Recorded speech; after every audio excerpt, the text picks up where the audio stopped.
Step 13.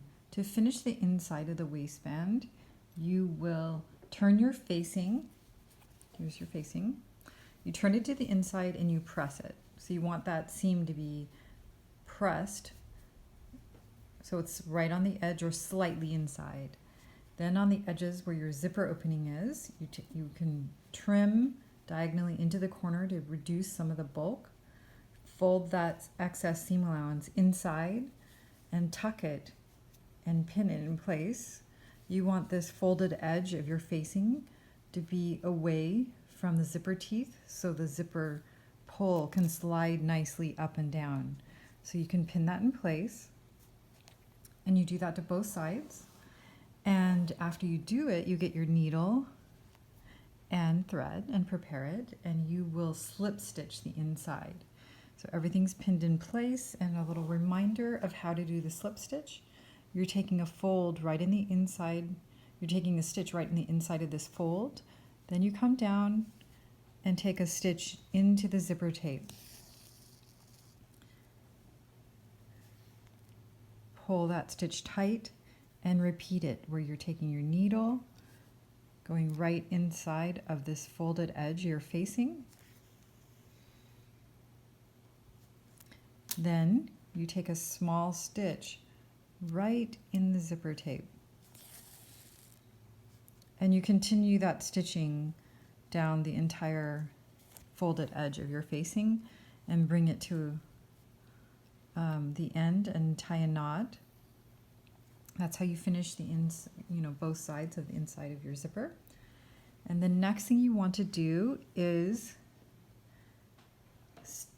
hand stitch a few stitches of your facing down to the seam allowances and the darts, because you can see your facing would just flop around. So we need to tack it down in a few places. So here is the side seam. You want to line up the side seam of the facing with the side seam of the skirt, making sure that everything's lying flat, and you have a knot on the end of your thread, and you can hide the knot just right underneath the seam allowance. Pull it through. Whoops, my knot pulled through the fabric. And if that happens, what you can do is you can also anchor it by taking a few small stitches, because my wool has a quite loose weave, so I'm just stitching a couple times in place so it doesn't come out. Now what you're going to do is you're going to move over to the right, so I've started slightly to the left, and I'm going to take a stitch right along the edge of my finishing I've overlocked with my finishing, and you can see it's forming a small cross. Now I'm going to come down and take a small stitch in the seam allowance, and I'll do one more. So then I'm going to come up, take a stitch in the facing edge, not through the outside of the garment,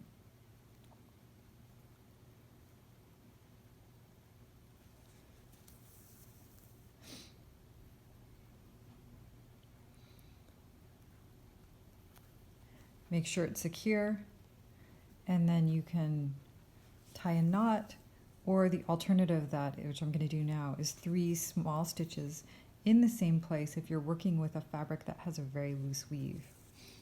So that can replace a knot, but I also like to do the small stitches and tie a knot.